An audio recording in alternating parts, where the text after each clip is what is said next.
Very good morning. Jai Shri Krishna Guru. Thank you for joining Sai Satcharita Parayan. Om Shri Gurubhyo Namaha, Om Shri Ganeshaya Namaha, Om Shri Saraswataya Namaha, Om Shri Guru Dattatreya Namaha, Om Shri Mahalakshmi Namaha, Guru Brahma, Guru Vishnu, Guru Devo Maheshwaraha, Guru Sakshat Parabrahma Tasmai Shri Guruve Namaha. Shri Sai Satcharita, the life and teachings of Shirdi, Sai Baba. Today we'll begin with new chapter, chapter 44, that is Niryan of Shri Sainath, concluded. My obeisance to Shri Ganesh, to Shri Saraswati and Shri Guru Maharaj, to the family deity, to Shri Sita Ramachandra. My most humble obeisance, I bow in reverence to the most venerable Guru, Shri Sainath. Om Shri Sai, obeisance to you, who are filled to the brim with the universal divine consciousness, who are the abode of happiness and a treasure house of prosperity, and by whose grace poverty vanishes. Bowing at your feet, even casually, all the sins are washed away. Then he who worships you and sings your praises with faith and devotion, oh, how blessed he must become. As one gazes into your smiling countenance, all the sorrows of worldly life are forgotten, and hunger and thirst satisfied, there and then. So marvelous is your darshan. He who ceaselessly meditates on Allah Malik and is free from desires and ego, whose mind is without any greed, any cravings, how can I describe the greatness of such a one? He whose peaceful nature is such that he always does good even to those who do harm. No one should forget him ever, even for a moment, but should he give him a place in their heart. This is the truth about the great master. He's always doing good for everybody, especially his disciples and devotees. He cares about their well-being, their welfare. Even if somebody is doing him harm, even if he knows that they have incurred karma, yet he embraces them. He forgives them. He grants his benediction. That is the greatness of the divine master, the Lord Almighty himself. Then why can't we, imbibe the lessons that he has imparted and be able to live in our life just to being our good self? Yesterday my Krishna Guruji gave me a very beautiful lesson.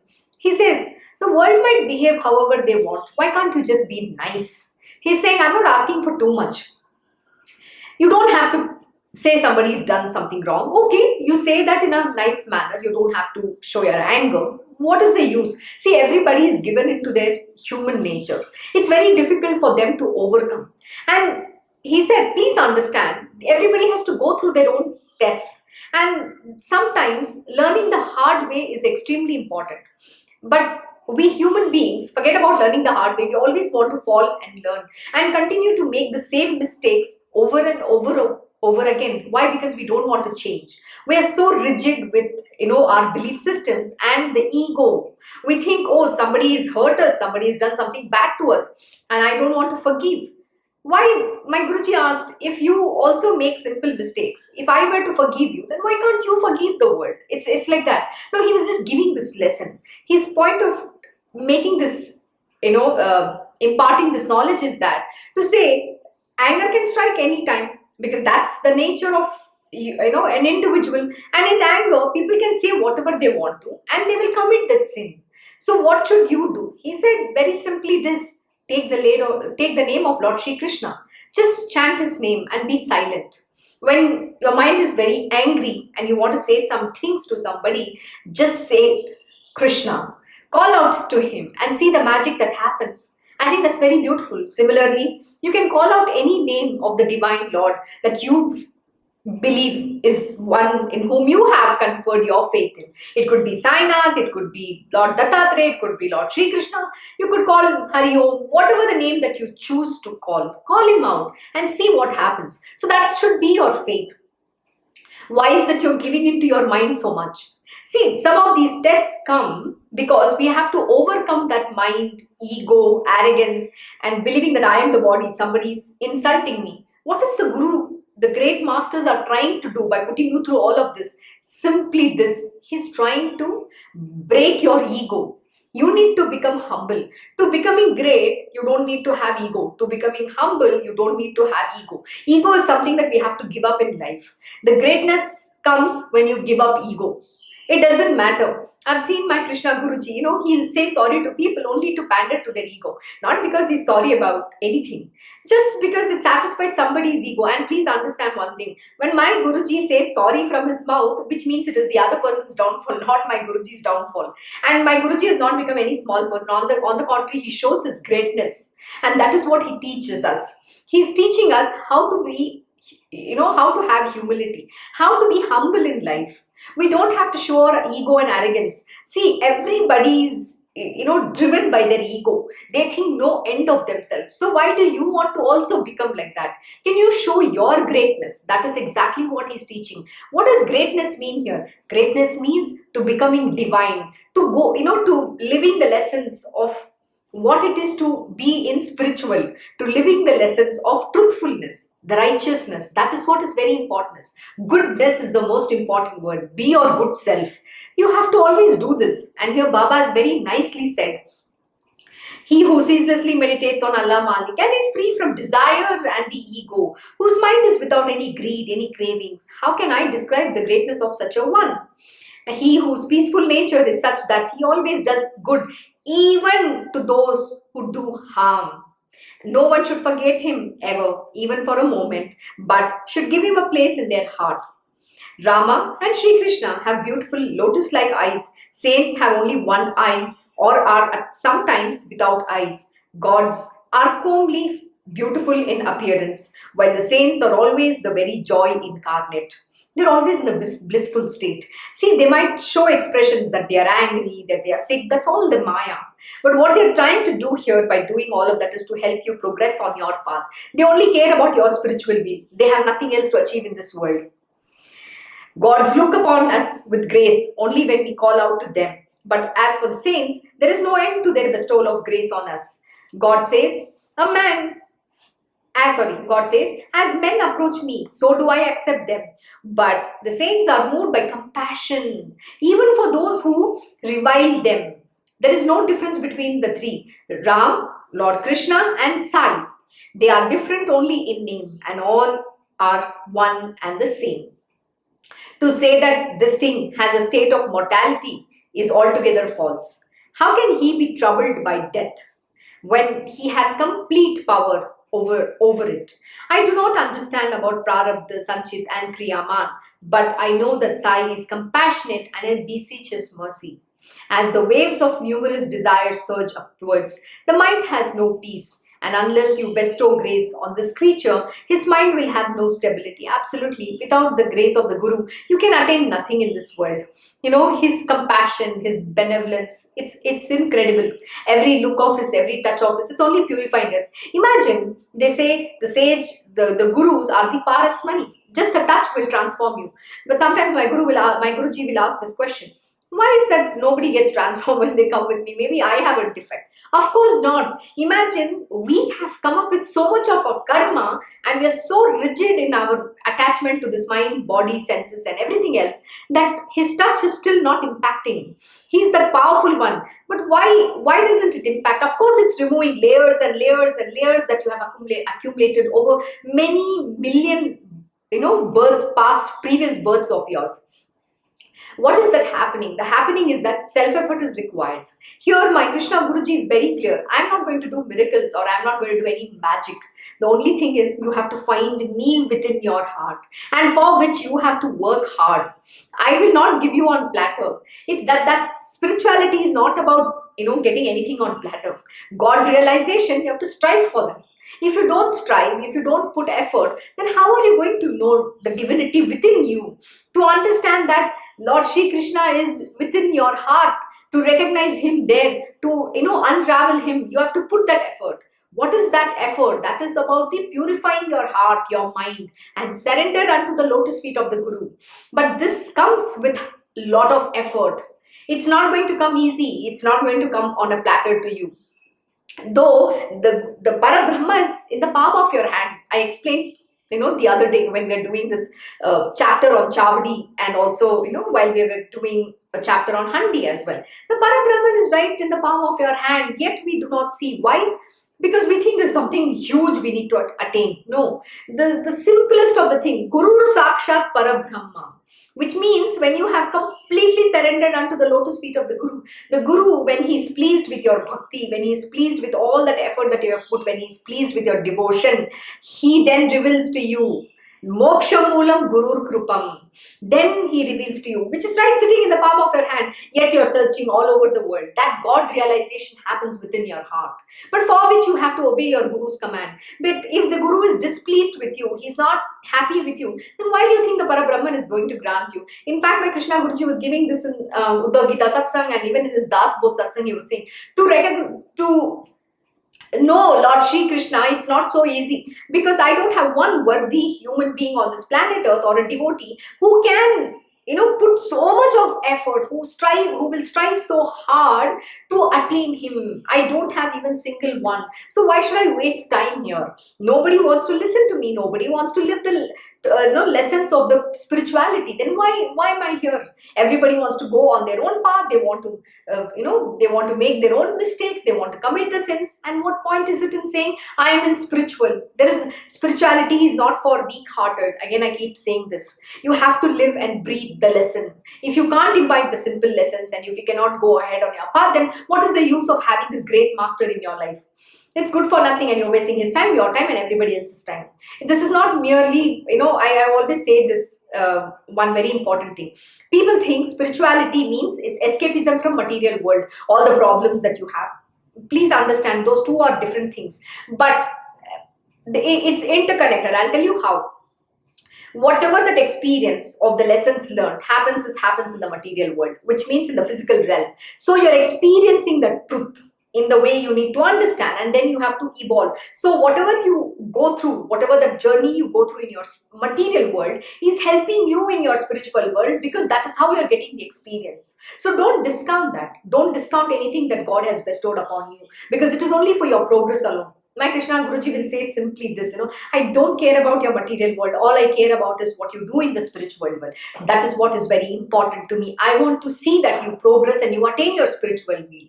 He only cares about that. The other very simple thing is this: you need to just have faith. See, the path is already predefined. So what are you worried about? Any which way you're programmed to get there, whether you like it or not, the destination is already fixed. It is there. The end result is already decided by the Divine Lord Almighty. He's just going to make you go through that path. The journey sometimes is very painful. Of course, you have to go through that process. That is why Lord Bhagavan, Lord Shri Krishna has mentioned in Bhagavad Gita, what seems to be very painful and bitter is bliss and nectar sweet at the end. That is what he explains. But initially it feels so painful, like I don't want this, I just want to go away, I just cannot take this anymore, I don't want anything. This is what happens beyond a point. But you have to strive hard, have that grit, and go ahead. When the Divine Lord is within you, what makes you think that you can't achieve? See, your path is already predefined. The destination is fixed. He's just, he's walking the path also with you. So why worry? That's why Baba says, why fear when I'm here? The Guru is the one who's, showing you across the ocean of this samsara, the worldly life, the worldly existence. You just have to walk that path with him. Go with him on the journey and everything will be fine. Have that absolute faith. And complete surrender unto the lotus feet of your Guru. Everything will work magic after that. So, I was not able to fulfill the promise which I gave at the beginning of the last chapter, and the narration was not complete. Hence, listen to it now. From beginning to end, knowing that the end was near, Baba listened attentively, day and night, to the Ramayana, read to him by a Brahmin. When 2 weeks passed in this way, listening to the Ramayana, and as the day of Vijayadashmi arrived, Baba gave up his body. It has been narrated in the last chapter that when Baba passed away, Lakshman Mama performed the puja and Jog performed the aarti, lighting the Niranjan, a metal lamp dish. After that, it took 36 hours for the Hindus and the Muslims to deliberate on how the corpse could be placed at the best and most appropriate place. How the place for the samadhi was already planned, how the falling of the brick occurred quite unexpectedly, how once Baba went into Nirvikalpa Samadhi for 3 days.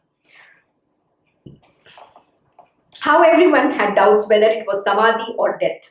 When on seeing his breathing had stopped, his revival seemed impossible. And when 3 days had passed thus, how they were convinced of his death, and everybody naturally began thinking of the funeral rites. But how, even at the time, Baba, who was constantly alert within, unexpectedly regained normal consciousness, relieving people of their worry, etc. Listen lovingly, O listeners, to all these stories, for they will gladden your hearts and your throats will be choked with emotion as you listen. These are not just stories, but a box that contains within the most precious gem, Sai. Open it lovingly and look inside to experience the joy of his darshan. In all these chapters, you will find Sainath filled to the brim within, and by listening to them, the desires of your heart will be satisfied. By remembering him, you will have a protector. This is the story of Sai, whose conduct was most generous. Be ready to listen to it with love and concentration. As they listen to this most purifying story, the hearts of the devotees are never satiated, for they are fulfilled with a blissful joy and exhausted, and as they are by the toil of worldly life, they enjoy peace. The joy of gladdened heart, the self-rejoicing appears before them. Such being this life of Sai, it is the purest of all happiness. However, often one listens to it, there is always something noble. And this is the characteristic of true beauty and charm. Hence, listen to this sacred story of the saint with undivided attention. And so, they were all exhausted, debating as to what would be the best place for the corpse to be placed in. But just see what their actual experience was in the end.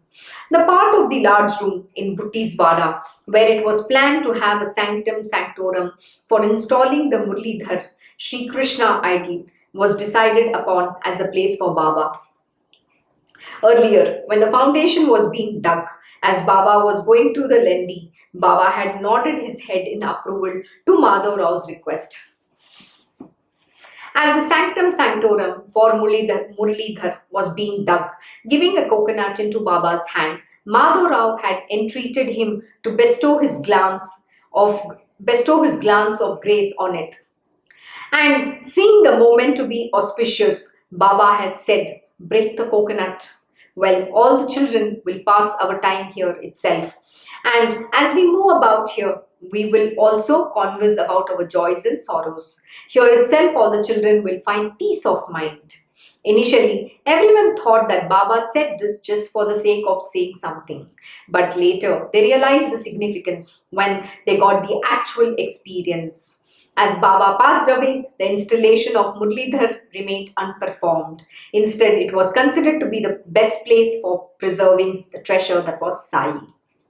No words from your Guru's mouth that comes out is waste or untrue. Every word from his mouth is the gospel truth alone, even when he's saying in jest. See, the problem which happens with us, when human beings and when we are listening and when we are walking on the path of spirituality, we believe when the Gurujis talk in a very just casual manner, we think like, oh, he's talking to some friend. So we also try to behave like that. Oh, he's my chaddi dost. Sorry, that means he's my childhood buddy. That's what we believe in. And we also try to take things very light and for granted. We don't understand the importance and significance of his words and how profound it is and what is the truth behind it. We never try to pay attention to it. And our mind always judges. So anything that he says in a very casual manner, in jest or even jokingly, we take it for granted, and this is what we shouldn't do. The problem is the mind. It is nothing else. Because when you look at the master, you think he's making fun with you, he's just gossiping, he's just having a little bit fun. But the reality is every word from his mouth is the gospel truth. It doesn't enter the mind. That is why we have to constantly make an effort to remind ourselves and our mind, no, the great masters, no matter whether they are sitting, standing, eating, sleeping, whatever, every word that is coming from their mouth is a truth, is the gospel truth, and they're teaching you. They're continuously teaching you and imparting knowledge. But we don't understand this, and this is what happens when Baba is gone. Then everybody's trying to go back and realize, oh my God, this is exactly what Baba was saying. But it didn't occur to them at the time, what is Baba saying? But he said everything which was going to happen. He already gave them a vision, a premonition saying what is going to come about. But nobody paid attention to it. This is what happens with human beings like us. Shri Mangutti and all the people, Hindus and Muslims, agreed to this plan. Sorry, I've missed one verse. Yeah. As Baba passed away, the installation of Murlidhar remained unperformed. Instead, it was considered to be the best place for preserving the treasure that was Sai. Baba's last words, "Let this body rest in the Vada," became the final decision, and Baba himself became Murlidhar. Srimant Gutti and all the people, Hindus and Muslims, agreed to this plan, and the Vada was thus utilized for a good purpose. And had Baba's body lain just anywhere, when such a precious Vada was available, that Vada too would have appeared to be empty and desolate. The puja and bhajan ki katha kirtan, reading of Puranas and Annadan to the visiting guests that goes on there today is entirely due to Shri Sai. Today, the satiety through partaking of a meal, performance of Lagu Rudra, Maharudra by different people of different countries that is seen is due to Shri Sai alone. So the words of a saint should be carefully stored in the ears, word for word. Never dishonor or reject them as if the saints are saying just anything, exactly what I was saying. It is very important. Every word you have to remember, you have to keep it in your mind, because we take it too much for granted. We don't understand the importance or the significance of what the gurus are teaching. Unfortunately, we give into our mind so much, we are lost in our own mind, dwelling into what's happening. We are lost in the past, we are lost in the future, we are lost in what's happening around us, but we don't pay attention to what the great masters are imparting the knowledge to us. He's saying some things, but we do not understand. Why? Because we don't pay attention. We are not listening. We just hear. You take it from one ear and it goes out from another ear. You're not letting it sink within you, and that is what you have to do, and that is why it is mentioned. So the words of a saint should be carefully stored in the ears, word for word. Never dishonor or reject them, as if the saints are saying just nothing. In the beginning, however nonsensical or obscure they may appear to be, their significance is understood as time goes by. Absolutely true. My Krishna Guruji will also say, today you might not understand this, what I'm speaking, but someday you will. And at that time, I might not even be there. And that's a very unfortunate thing. So why don't you understand now? Learn now. Realize now. Make that effort. Earlier, when there was yet time for Baba's Niryan, there occurred in the mosque at Shirdi some bad omens about things to come. Of these, I shall now narrate just one to the listeners, for if all of them are narrated, this book will become too lengthy. For years together, there used to be an old brick of Baba on which he rested his head while sitting in Yogasana. Every night, taking support of that brick, Baba used to sit in the mosque in solitude, very peacefully, in a yogic asana. This practice had continued unhindered for years, without a break, but regularity of a practice does not help when things are preordained and the rule is broken quite suddenly. Once, when Baba was not in the mosque, a young boy was sweeping it. He lifted the brick just a little to sweep underneath. The brick, which was destined to break, slipped from the boy's hand and fell down with a crash, instantly breaking it into two. When Baba heard this, he said, "It is not the brick, but fortune that is broken." He was filled with regrets and his eyes filled with tears of sorrows. See, these are all, it's not incidents. They're all a progression. It is all meant to be. Like I said, everything is predefined. But how things happen is dynamic, which is what my Krishna Guruji will say. Everything is dynamic, depending on how we all progress. If you are progressing slow, things are going to work very slow. If we put effort and work do things faster, things will also work out accordingly. So everything is dynamic in this world, and what has to be will anyways be. See, and destination is fixed. There's no way you can change the destination, but what you can change is how fast you can get to the destination. That is in your hands. But any which way, you are anyways programmed to reach the destination alone. You are anyways going to go there. But what is the path you are going to take? The long path or the shortest route to the shortest and the fastest route to destination? That is the choice that you have. How fast you learn, how quickly you evolve, how much you apply the knowledge, and only focus on yourself and go ahead. Instead, we want to focus on everything that is around us and get carried away. And then what happens? You're in the process, you're committing more and more karmas, and then you're getting lost. And sometimes when you get into the mind's rut, it's very difficult to come out, and that is Maya. Please understand, and that is extremely dangerous. And then Maya is not going to allow you to do anything. You're going to get stuck over there. This is what is happening. This is what happens. So when Baba heard this, he said, "It is not the brick, but fortune that is broken." He was filled with regrets and his eyes filled with tears of sorrow. When the brick, which Baba took for support as he sat in the yogasana daily, broke in this way, his heart was torn with grief and his throat choked with emotion. Seeing that old brick of so many years, the main support of his yogasana, broken suddenly in such a way, the mosque itself looked forlorn to him. That brick was to Baba dearer than the life. And seeing it in such a condition, Baba was greatly distressed in his mind.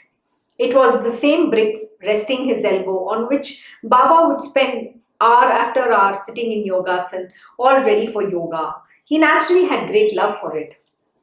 The brick, in the company of which I go into a state of self-absorption and which was dearer to me as life itself.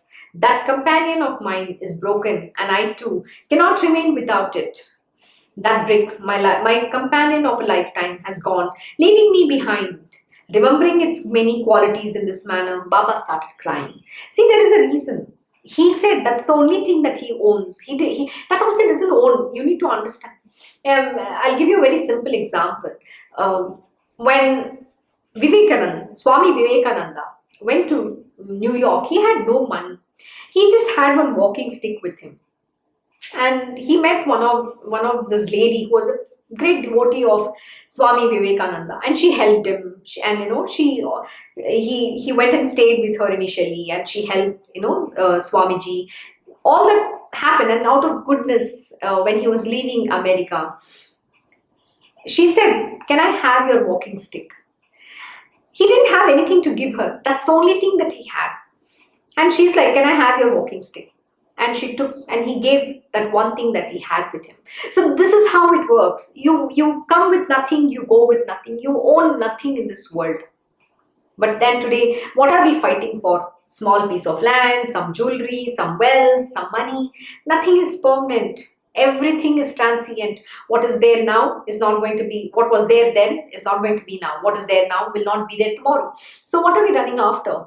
What is eternal? What is permanent? The only thing that is eternal and permanent is the God Almighty. This is the supreme truth. And when you understand, then there's nothing else that you're going to be attached or running after. There's no possession is worth possessing except the love of the divine within your heart. That is the greatest possession that you can ever have.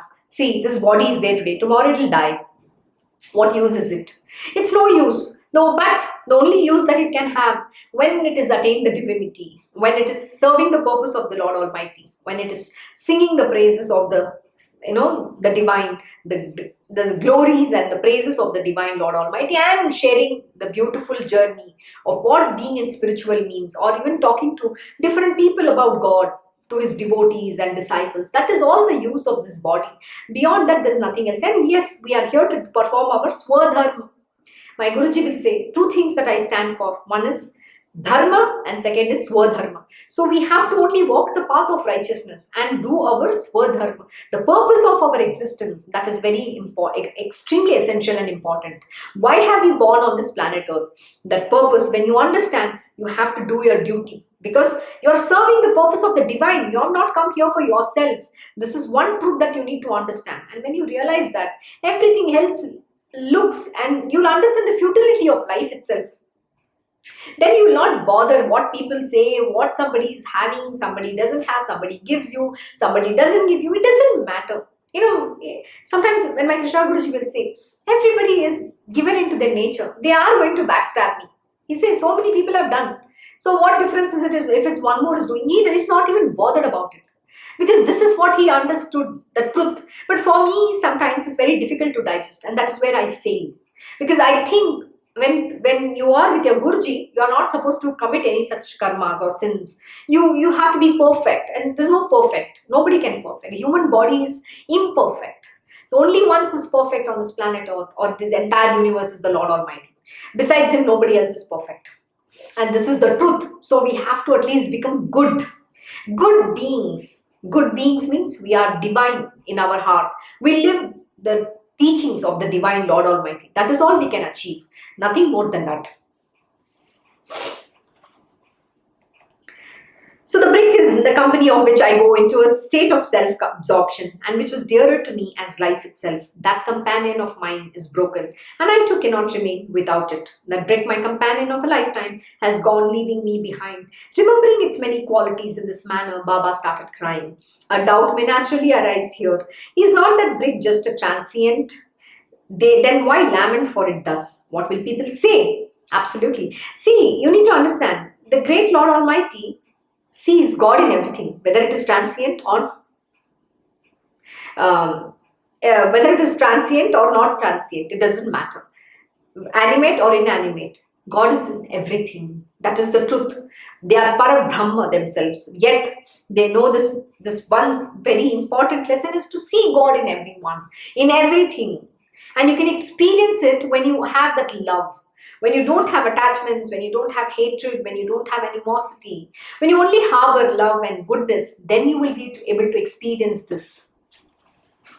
Such a doubt may arise in the beginning in anybody's mind. So to satisfy it, I shall explain after, first bowing to Sai. The saints incarnate only for the upliftment of the world and for taking safely across the ocean of worldly life those who are poor and lowly. They have no other purpose. Laughing, crying, and all other forms of appearances are only to follow the conventional ways. This is the essence here. And as the great conduct themselves, so become the convention among the people. See, again, I'll tell you a very interesting thing here, right? The sages and the saints or the great masters don't have to follow any protocols, the material worldly rules, nothing applies to them. But yet sometimes because they are in the material world, they'll behave in certain manner. Sometimes they'll show, anger, they're laughing, they're eating, they're doing all sorts of things, the material worldly activities, yet they're not in it. They're detached beings. They're completely detached. Like here, what Hemad is saying, yeah, Baba used to do all this just from a conventional ways. There is nothing, he just had to show it. Similarly, my Krishna Guruji will say, sometimes I have to humor people in the material world, so I do certain things. There is nothing for me to, I can just walk out. Nobody will come after me because I don't own anything. Nothing is in my name. I don't even have anything. No possession. Not even this garment I'm wearing is mine. It is only donated. This is how my Guruji says. This is what he's proved. How he has been able to live his life like an Avaduta even today. In Kali Yuga, that is what he has achieved. There is nothing that he covets in this world. Yet he's like that lotus flower, living in this muck of this world, but he shines beautifully, gloriously. Although the saints are perfect jnanis and all their desires in the world are satiated, yet they are induced to do karma for uplifting the people. However, 32 years before this Niryan, Baba's Samadhi would have come about. But Malsapati's alert mind really prevented this inauspicious event.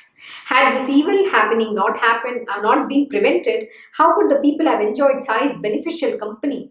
Such was that inauspicious conjunction of forces that he would have parted from us 43 years earlier. It was the full moon in the brighter half of the month of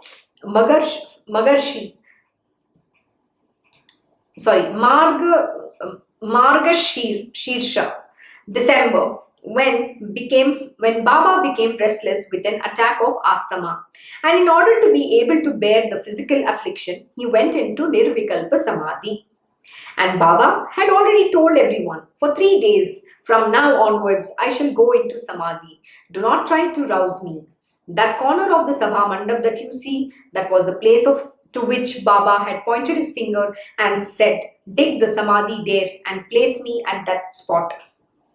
Addressing Malsapati, Baba had himself said, most positively, do not abandon me with unconcern the next 3 days, and put up 2 flags at that place as a sign indicative of the spot. So saying, he went into Nirvikalpa Samadhi, and as in a sudden fainting fit, his body fell down. Motionless, Malsapati took his head on his lap, but the others gave up all hope. It was night time. The clock had struck 10 when this incident took place. People felt silent, thinking, alas, what a sudden calamity. No breathing, no pulse, life seemed to have abandoned the body. To the people it appeared a terrible state, but to Sai it was a state of greatest happiness. Thereafter, Malsapati, who was always alert in his mind, kept guard over Baba day and night, sitting up wide awake all the time. Although it was a command from Sai's own mouth to dig his samadhi, yet no one had the heart to do so. The whole village gathered there to see Baba in the state of samadhi, and people started at him in utter astonishment. The whole village gathered there to see Baba in the state of samadhi, and people stared at him in utter astonishment. Bhagat, however, would not put down Baba's head from his lap, so that it may not be a sudden shock to the people to see that life had departed from his body. Baba had asked them to guard him for 3 days. Really, Sai had deceived them, thought the people. His breathing ceased. All the bodily organs became still, without any trace of activity, and the glow of life over it dimmed too. Consciousness of the outside world was lost. Speech fell silent. Everyone was deeply worried as to how he would regain consciousness. The body would not gain consciousness. 2 days passed in this way. Mullah, Maulavi, Fakir all came and began discussing what was to be done next. Appa Kulkarni, Kashiram came and took a firm decision that Baba had attained this eternal abode, so his body should be laid to rest. Some said, wait a moment, such a haste is not good. Baba is not like others. His words are always true. See, you need to obey the words of the Divine Master. He has very clearly said, I am going into the Samadhi for the next 3 days. Take care of my body means take care. He is going to be back. Then why do people harbor doubt? Who's talking? The mind is talking. Which means the doubts are in the mind. They don't have the faith in the words of the Guru. This is what it proves. This is how fallible human beings are.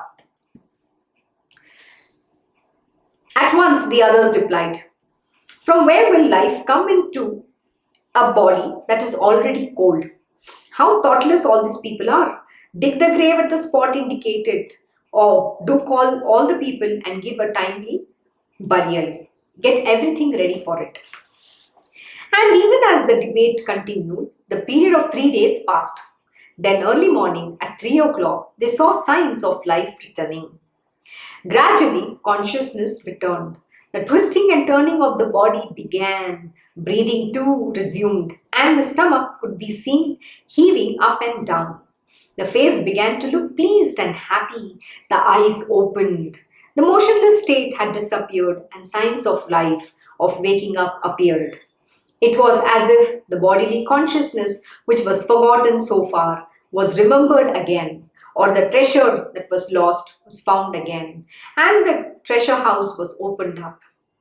Everyone was pleased to see that Sai had regained consciousness. By God's grace, a great calamity was averted, but still the devotees were filled with amazement.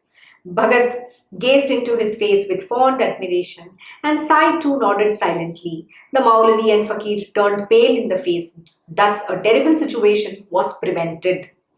Had Bhagat failed to obey Baba's command, on seeing the obstinate insistence of Maulavi, had his resolution wavered ever so slightly, then indeed the situation would have been terrible. The Samadhi would have come 43 years earlier.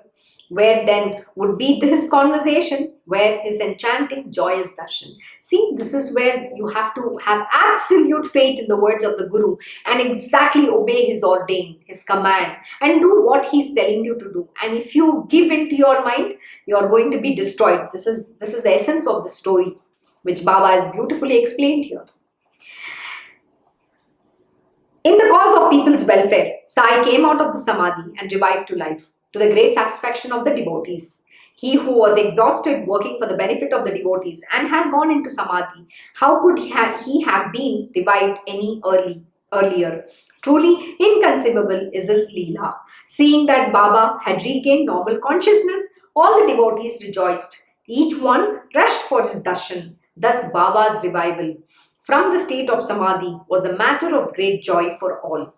So, the uncompleted story of Baba's Niryan has now been narrated fully, as I remember it today. Hence, all you listeners, ask yourselves for a moment as to why we should rejoice or grieve. Are both these not equally indiscriminate? This large vehicle of 3.5 cubits, which is the framework of his body with all its organs, is this reality all that our Sai is? Give up this delusion totally. Very true question which you need to understand and ask. Why do we need to, feel happy when he's there or feel grief when the body is left? Because Sai is an eternal being. He's always there with us. When you call upon him with faith, you will find me is what is the promise that he's made all his devotees. Then what makes you think he has left and gone? No great divine beings leave. Like again yesterday, I narrated a very beautiful experience of how my Krishna Guruji saw Tukaram from a different period and Jnaneshwar Maharaj sitting there, each one having a discourse, and they were debating about the most profound spiritual subjects. How is it possible? Possible because they have not left. They are always there in the spirit body. But you need to have that faith to experience them, to witness them. Do you have that kind of purity of heart? Ask yourself this question. And when you have that kind of faith and the purity of your heart, and you're following everything which is being taught in the scriptures, then you will find the divine Lord everywhere around you. You will be able to see them in everything, whether it is animate or inanimate beings. This is the truth. So that is exactly what Hemad is questioning here. If Sai is only this body, then there is no term for the incorporeal spirit, nor has it any form. But Shri Sai is beyond form. Absolutely. The body is destructible, but the spirit is free and indestructible. The body is in the 5 elements, but the spirit is without a beginning and an end. And it is the pure sattvic life force in it, that is Brahman itself, which controls the gross physical organs, that is called Sai. Absolutely. So, the Divine Lord Almighty is a spirit. He is not any body. He can manifest in anything he wants to. They are the consciousness themselves. That is why I say Lord Shri Krishna is the supreme divine consciousness who lives in the second divine unmanifest called Golok Vrindavan, where that is his abode. And he lives there as the supreme divine person. This is very beautifully explained by him in Bhagavad Gita. You should go listen to my Krishna Guruji Satsang every Tuesday. It's all uploaded in Krishna Knows. Please listen to it and you'll understand the truth, what Lord Shri Krishna is talking about. And that, of course, is beyond the bodily organs. The gross physical organs cannot know it. It is this that induces the organs to function and stirs the vital airs. This power is called Sai. There is no place which is without it, and all the 10 directions are empty in its absence. It pervades the whole animate and inanimate creation. And Sai's incarnation is also the same state. What was unmanifest earlier has now manifested itself, bearing a form and a name, and having completed the mission, has now merged with the unmanifest again. Guru Sakshat Parabrahma. So the Parabrahma manifested, which is the unmanifest. And now once he has finished his purpose, the manifest merged into the unmanifest. This is the truth. Like all the incarnations that enter into the eternal abode after completing their mission and giving up the body, Sai's doing too has been the same. Just as when once it came into his mind to disappear, Shri Narasimha Saraswati suddenly went away from Gangapur, saying that he was going on a pilgrimage to the mountain. Oh, this is a very beautiful story which we will do in Guru Charita. In that, Narsim Saraswati says, even here also Hemad mentioned how Baba was, was fed up trying to teach the people and serving everybody. He just wanted to go into the samadhi.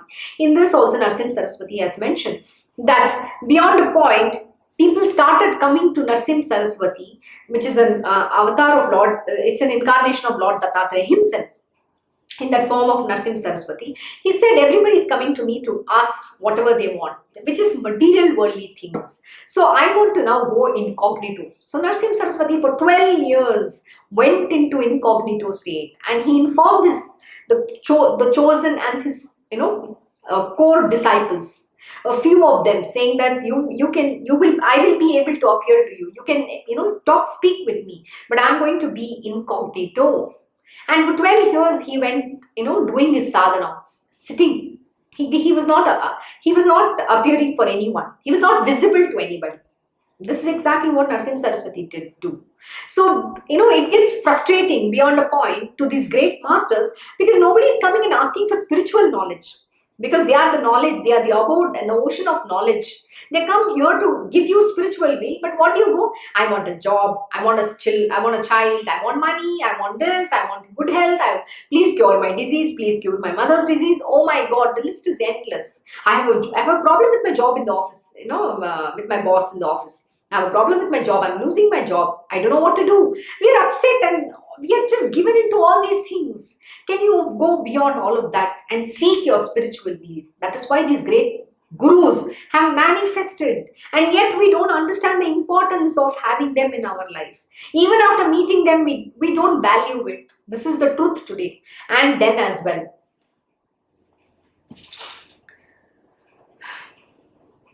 And as the devotees tried to obstruct, satisfied them by saying that this going of mine is only conventional. I am not leaving Gangapur. This is exactly what Narsim Saraswati said. Bathe on the hands of Krishna in the morning, do Anushtan at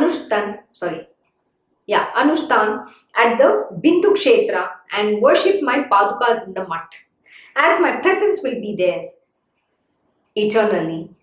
Absolutely. So too was Sai Baba's way. His Niryan was only conventional. If you see his presence in there is in all the animate and inanimate things and in the hearts of all. And as is one's devotion, so is the constant experiences one gets. As is your faith, so are your experiences. Have no doubts in your minds, for Sai is beyond death. Sai fills the entire creation, animate and inanimate. Sai dwells in all, inside and outside. Sai dwells forever in you and in me. Sai Samarth is compassionate to the poor and the meek and is the protector of his simple, faithful devotees. He is hungry for the deep, sincere love and has great affection for all. Though not visible to the ocular perception, yet he is everywhere. Himself hiding in the subtle principle, he yet bewitches you. Absolutely. He is everywhere. You can experience him in everything. Because he's the spirit. He's not any manifestation like the body, the way you have taken birth. He's not the mind, body, senses, nothing. Not even the three gunas. He is transcended beyond all of that. Because he's the unmanifest one who's just donned the body. This is the truth you need to understand. His Niryan is only a pretense, a disguise to deceive us. Faultless as he is, he enacts different roles. Thus, though destroyed in the body, he has become immortal. Let us hold fast to the love that is in his heart and try to understand him thus, thereby achieving our purpose. By worshipping sincerely and remembering him with faith and devotion, all the devotees will get the experience and they will realize his all-pervasiveness. Creation, preservation, and destruction do not threaten the self. It is forever filled with pure consciousness and has no place for the passions. It is like gold, which always remains gold, even when molded into ornaments. Though various adornments are made from it, it does not lose its quality as gold. Absolutely. See, when you melt the gold, it goes back into its original form. Similarly, is the Divine Lord Almighty, who's the unmanifest, becomes manifest and again becomes unmanifest. So, he's formless. He has always been formless. He takes a form to, teach, to give that love to you all and put the dharma back in order, to establish dharma and show his disciples and devotees the path of righteousness. That is what he's come here for. And what else? Nothing more than that. And once he finishes that purpose, goes back into that formless being. And you can experience him anytime. He's that gold. The gold has always been there. It doesn't mean the gold has a life and death. No, it doesn't have anything. It is eternal. The metal piece, that gold is always there. You can't, destroy it. That is how he is, pure, absolute pure. The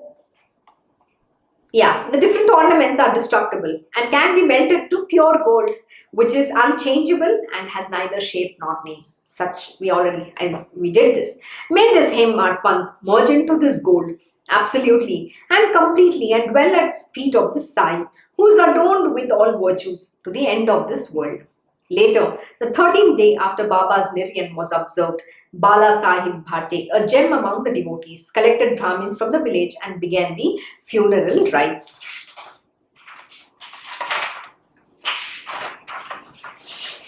After a bath, with his clothes on, Tilanjali, Tiltarpan and Tilanjali, Tiltarpan and Pinda Pradhan was done at the hands of Bala Sahib. All the Uttar Kriya, Sapindi, etc. was performed at the proper time every month according to the Shastras. Upasani, the great devotee, went to the banks of the holy Bhagirathi along with Jog and performed the Hom Bhavan.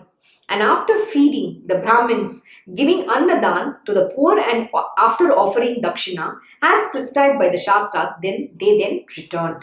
Though now there was no Baba anymore, no more dialogue with him. Yet on seeing the mosque, all the joyous conversations of the past came back to mind. Absolutely. See, when you know your Guru is to sit here, when he is to talk to you these things, you're actually only hearing all of that. You know how powerful is that? Because you feel him even when he's not there. That is the power of his presence. Because that is what we say, the spirit self is always there. It's in everything and everywhere. And which means, what did he do even to you at the end of the thing? He made you attention. He made your mind the object on which you will be focused. So he became the object of your meditation. Dhyana Moolam Gurur Murti. He actually became that even without you putting any effort. It became so effortless for you because you can't think and see anything besides your Guruji. Your mind is filled with him. Such is the greatness of the Sai. They give that grace of the devotion, of object of meditation, object of dhyana. Everything so effortlessly came to them. Because when they saw the Vada, when they saw everything else, they could only see Sai. They remembered the sweet conversations, those beautiful prayers, everything. They could only remember that. That is the power of the divinity, of the greatness of the Gurus. Though now there was no Baba anymore, no more dialogue with him, yet on seeing the mosque, all the joyous conversations of the past came back to the mind. And to experience once again the pleasure of seeing Baba sitting in his usual yogasan, the very best among his portraits, has been installed very lovingly in the mosque. Although Baba's form is no longer before the eyes, it is seen again by the darshan of his portrait. And to his faithful, loving devotees, Shri Sai Baba himself appears to have come back in person.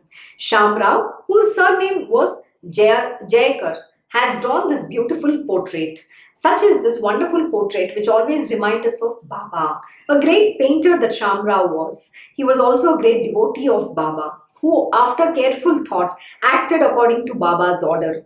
He was asked to paint many other beautiful portraits which are installed in the homes of devotees for them to meditate upon. Dhyana Moolam Gurur Murti, Puja Moolam Gurur Padam, Mantra Moolam Gurur Vakyam, Moksha Moolam Gurur Krupam. Saints never die. This has already been explained many times earlier, if you remember, and needs no further clarification. Today, Baba is no longer in the body, yet he looks after the welfare of those who remember him. As if in body as before, he may have told someone something which has not yet been experienced as true, but do not consider the words in vain. just because he has given up the body. For Baba's words are as the writing of Brahmadev. Have faith and await experience. Though it may not come soon, it will certainly come after some time. See, at the right moment, the Guru's grace definitely will dawn on you. And at the right moment, those words will come, fructify with self, but at the God's appointed timing, not when you want it, not when your mind insists it wants it. So their ways are unique, how they work, how they make it happen. We don't even know. We say certain things, but you know what? The divine Lord Almighty, the gurus, the great masters will fulfill it at the perfect timing when the time is right. So understand, which means you might not even be ready for it. But when you are ready, things will automatically reveal itself. Your gurus will open that path. They have already, like I said, the path is already defined. It is there. You just have to walk that path with absolute faith in your Gurudev.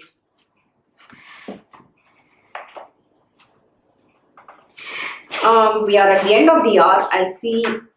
So let me stop here, because we will continue with this on Monday. Otherwise, we'll stop halfway through. So we'll stop at verse 133 and we'll continue from verse 134 and Monday. I hope today you enjoyed the satsang and you understood some of the most important significance of what Sai has taught here, which means he is eternal being. He's not left you at all. He's always there and he resides in your heart. So go within. There's nothing to seek outside, and that is the truth. So wishing you all a very happy Friday and a very happy weekend ahead. Thank you for joining Sai Satcharita Parayan. Om Shri Mahaganapate Namaha. Om Shri Gurudev Datta. Om Shri Sachidananda Sadguru Sainath Maharaj Ki Jai. Om Namo Bhagavate Vasudevaya. Digambara Digambara Shripad Vallabha Digambara. Om Shri Krishna Guru Nathanatha Shri Guruve Namaha. Om Devi Durgaya Namaha. Om Shri Krishna Arpanam Namastu. Krishnam Vande Jagat Guru.